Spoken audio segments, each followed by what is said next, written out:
अस्सलाम वालेकुम नाज़रीन, मैं हूं आपका होस्ट समी खान और आप देख रहे हैं बोल पिंडी बोल। नाज़रीन, आज मैं आपको थोड़ी सी इंफॉर्मेशन देने जा रहा हूं और हमारा आज का मौजू है टोल प्लाज़ा। हम में से तकरीबन हर शख्स कभी ना कभी टोल पे करके गुजरा होगा, उसने टोल दिया होगा। आपको शहर में जगह जगह टोल प्लाजे नज़र आते हैं। मोटरवे पे जाएं तो आपको टोल प्लाजा नज़र आता है। टोल प्लाजे का बुनियादी मकसद क्या है, ये कब से ये सिस्टम दुनिया में लागू है, इसके बारे में थोड़ी सी बात करते हैं। जनरली अगर हम किसी भी आम फहम शख्स से पूछें कि भाई टोल प्लाज़ा कब से है, उनकी राय के हिसाब से ये कब से सिस्टम चालू है दुनिया में, तो हर आदमी तकरीबन जिनसे मेरी बात हुई उन्होंने ऐसा ही बताया मुझे कि 200 साल से 300 साल पुराना ये सिस्टम है। तो ऐसा बिल्कुल नहीं है नाजरीन। आपको सुन के ये हैरत होगी कि दुनिया में टोल प्लाज़ा और ये जो टैक्स लिया जाता है टोल का, ये 2700 से लेकर 3000 साल से ये निज़ाम राइज है। अरस्तु और प्लिनी ने भी इनका जिक्र किया है कि अफ्रीका और अरेबिया में इस तरह के टैक्स कलेक्शन का निज़ाम राइज है। पुराने ज़माने में ये सिस्टम चला कैसे? पुराने ज़माने में लोग जो थे वो जब किसी निजी प्रॉपर्टी में से गुजरा करते थे तो वहाँ का जागीरदार या वहाँ का मालिक उनको वहाँ से रास्ता इस्तेमाल करने के लिए उनसे पैसे चार्ज करता था। और बाज़ औक़ात तो ऐसा भी होता था कि जो लोग वहाँ से गुजरते हैं वो उनका बाहिफाजत उस रास्ते में से गुजरने को इंश्योर करने के लिए वो उनसे पैसे लिया करते थे।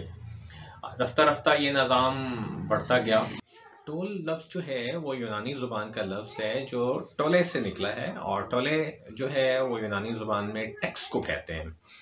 तो इंग्लिश में ये टोले से टोल बन गया। सब कॉन्टिनेंट में टोल है, और यूरोप वगैरह में हम जाते हैं तो वहाँ पे आपको उस टोल की टर्म इस्तेमाल नहीं करते लोग। वहाँ पे टर्न पाइक्स का लफ्ज़ इस्तेमाल किया जाता है। टर्न पाइक्स आप समझ सकते हैं, एक लकड़ी की लंबी सी स्टिक को कहते हैं जो सड़क के दरमियान में लगा दी जाती है, और हर आने जाने वाले को वहाँ रुकना पड़ता है और टैक्स दे के जो भी जितनी भी अमाउंट सरकार मुतय्यन करती है वो उतनी अमाउंट दे के वहाँ से गुजर सकते हैं। जदीद दुनिया में ये टैक्स ना सिर्फ सड़कों पर, पुलों पर, दरियाओं पर लगाया जाता है, बल्कि दुनिया में 2 ममालिक ऐसे हैं जिनकी मईशत का इन्हसार ही इस टोल के ऊपर है, और वो हैं मिस्र है जिसके पास सुएज़ कैनाल है, और पनामा है। और पनामा कैनाल का नाम आपने यकीनन सुन रखा होगा।